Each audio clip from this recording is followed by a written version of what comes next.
chicos, el tema de hoy es función cuadrática. Eh, Se diferencia básicamente por la forma que tiene.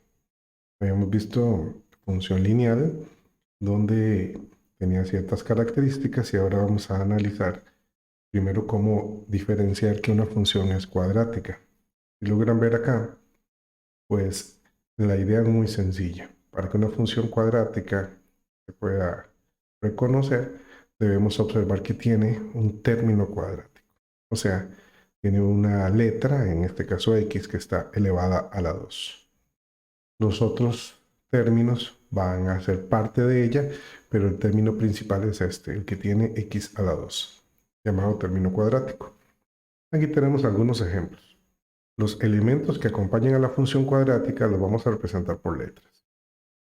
A es el que está con x a la 2, B el que está junto a la x, y vamos a llamar C al numerito que no tiene letra a la par. Entonces, en este caso, vamos a tener que este 2, como está a la par del x al cuadrado, es el valor de A. Y los otros dos, al no estar, se van a considerar ceros. ¿De acuerdo? En este segundo ejemplo, este menos 3 sería nuestro valor de A, porque está a la par del x a la 2. Luego acá la x está solita, lo que implica que tiene entonces un 1. Y el c al no estar sería entonces un 0. En este último ejemplo, menos 8 está con x a la 2, por lo tanto ese es el valor de la A.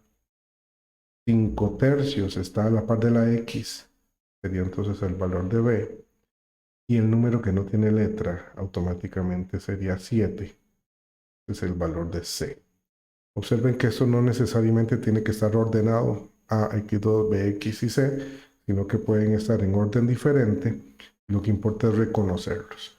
Un último ejemplo, si nosotros escribimos y igual a 8 más 4x más 10x a la 2, entonces en este caso A sería el 10, porque está a la par del x a la 2, B sería el 4, por estar a la par de la x, y C sería 8, el número que no tiene letra.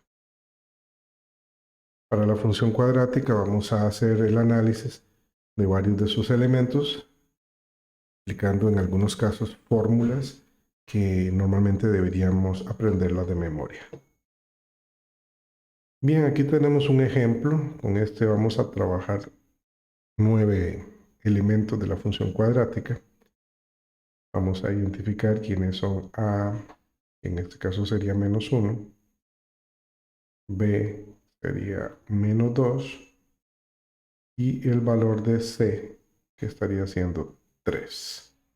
Con estos valores vamos a identificar un montón de cosas.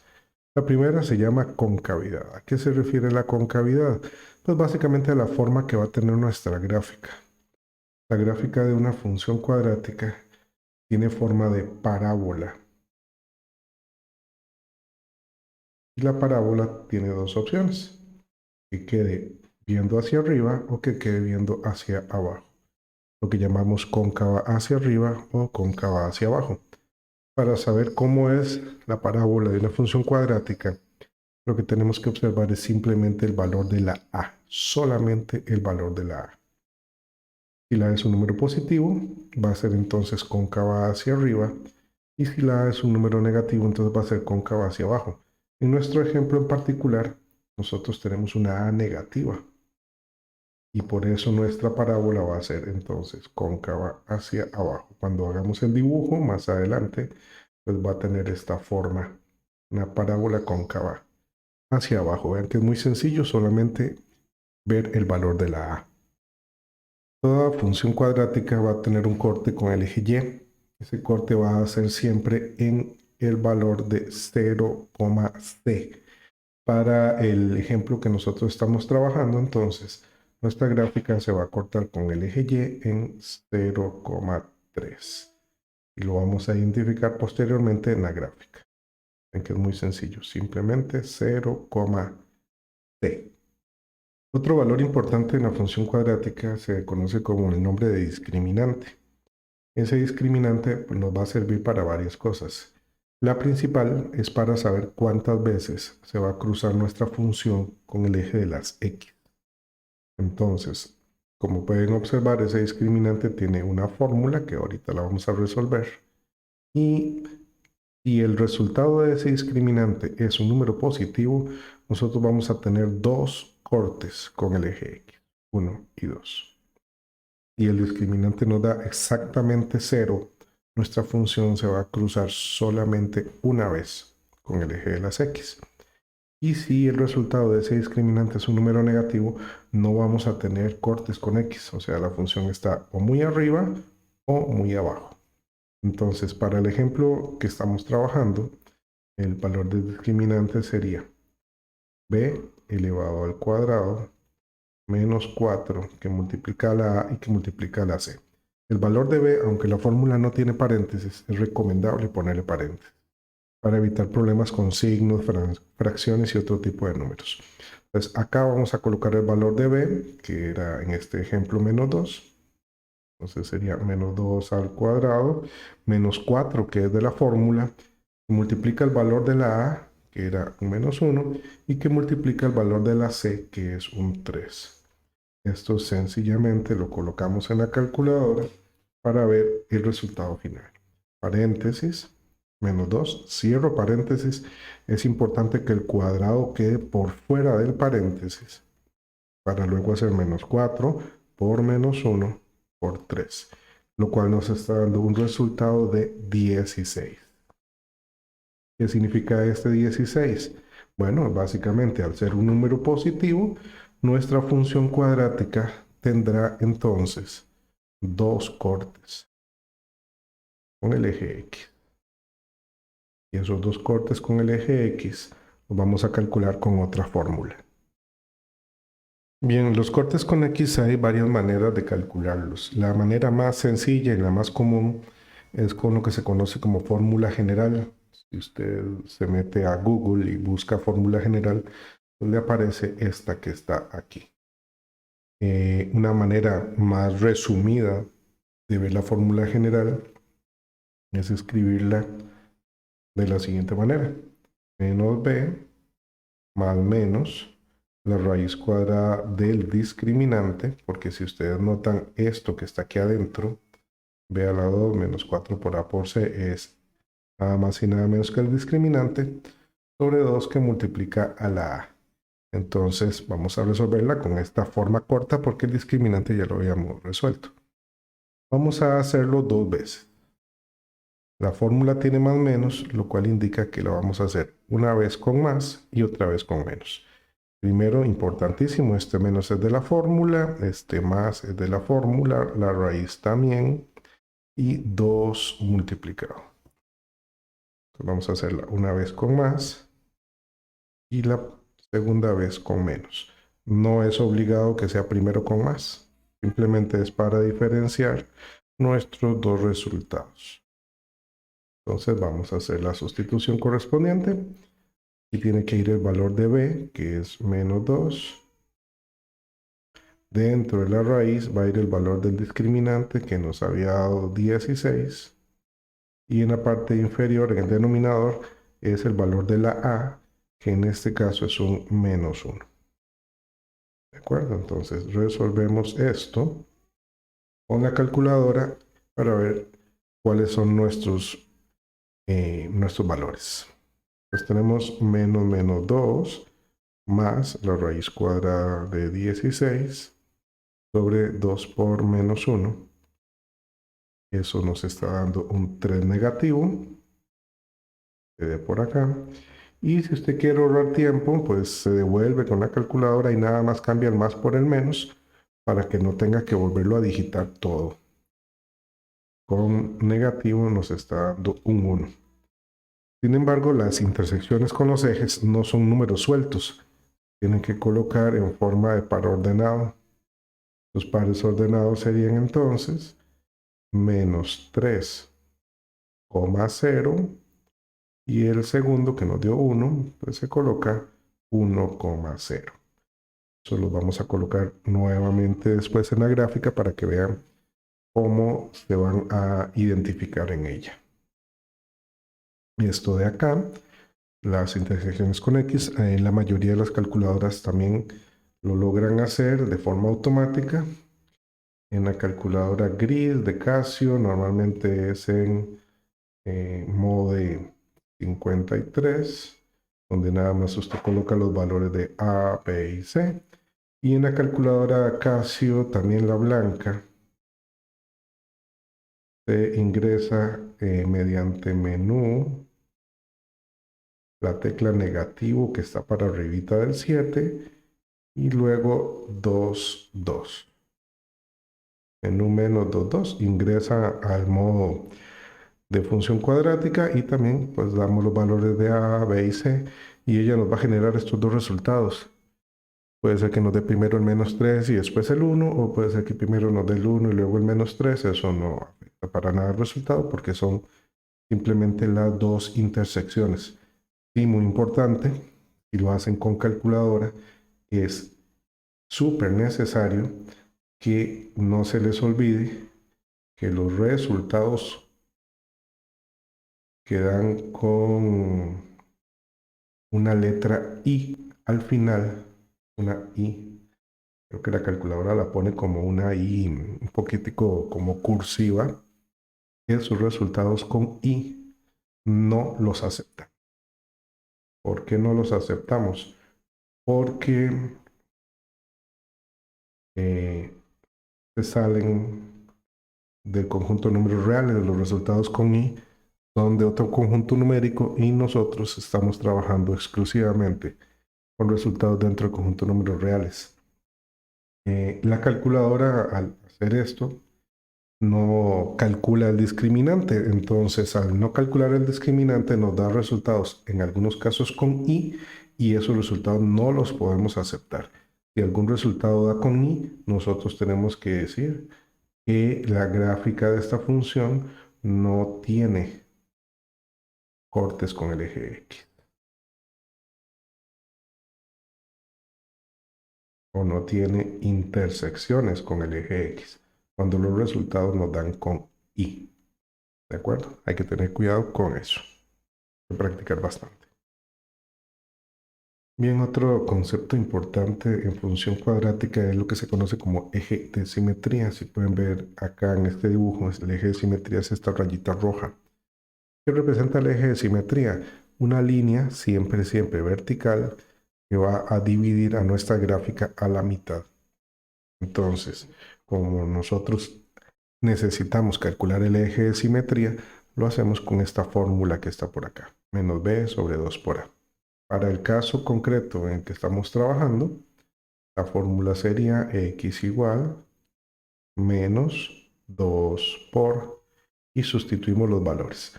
Entonces, primero arriba el valor de b, que es un menos 2, y abajo al valor de a, que es un menos 1. Eso lo colocamos en la calculadora para ver entonces el resultado final, y en este caso va a ser menos 1. Ese es el valor de nuestro eje de simetría. La gráfica no es la que está aquí, este es un ejemplo. La vamos a graficar más adelante. Nuestro eje de simetría va a estar nada más y nada menos que en el 1 negativo del eje X. Ahora lo vamos a observar. Uno de los elementos más importantes en función cuadrática y tal vez de los más representativos se conoce como vértice. Ese vértice es nada más y nada menos que el punto más alto o más bajo de una gráfica. En este dibujo, si nosotros observamos, la gráfica baja, baja, baja, baja y llega aquí. Este sería nuestro vértice en este dibujo. Representaría en este caso el punto mínimo, el punto más bajo de esta gráfica.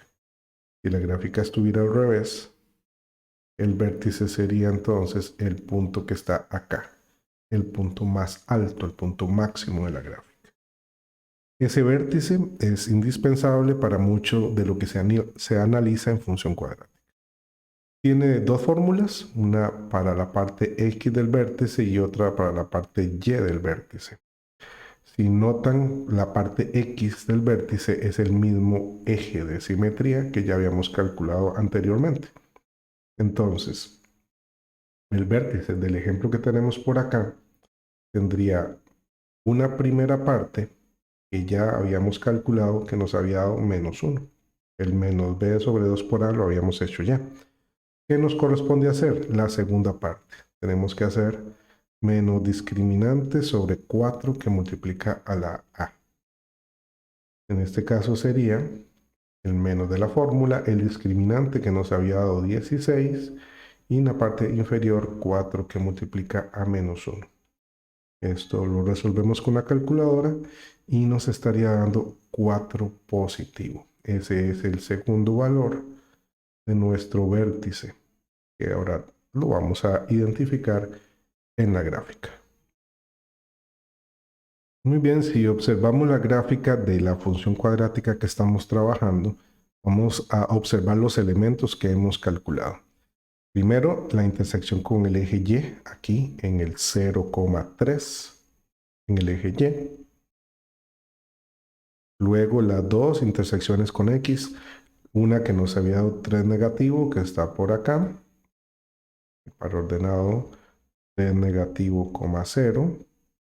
La del otro lado, que se destaca, intersección con X, que nos había dado 1, 1,0.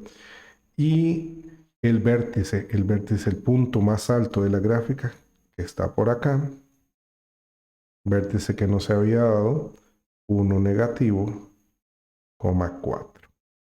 Si observamos también, ahí exactamente donde está el vértice, tenemos nuestro eje de simetría, una línea que parte a la gráfica exactamente a la mitad.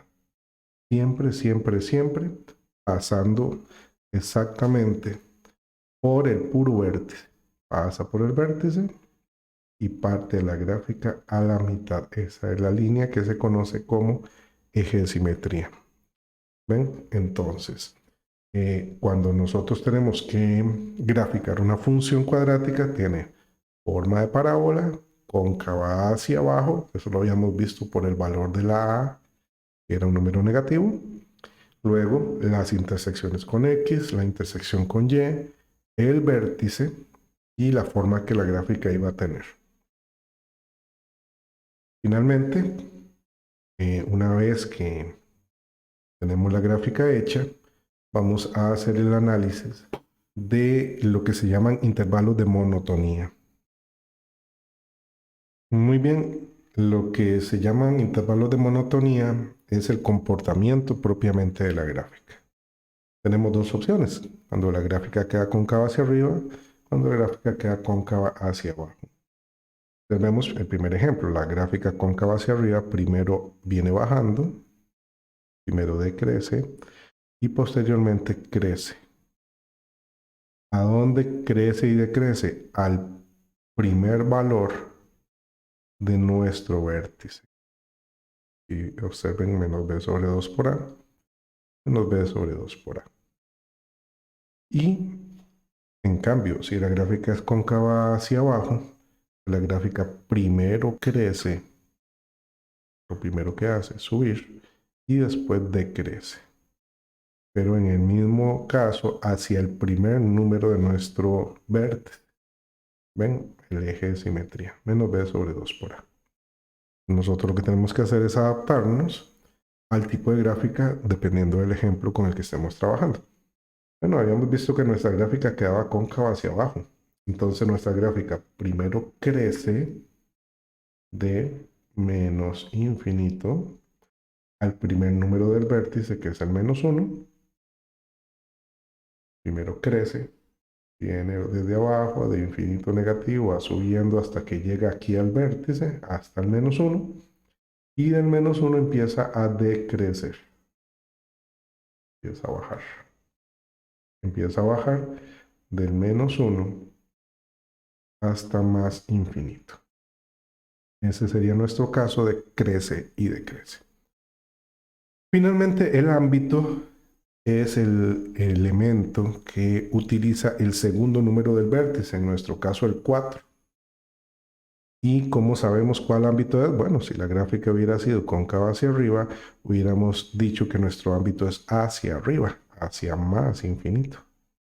Pero nuestro caso no es ese, nuestro caso es este. Nuestra gráfica va hacia abajo, lo cual implica que nuestro ámbito va hacia menos infinito. Entonces, nuestro ámbito es de infinito negativo hasta el 4.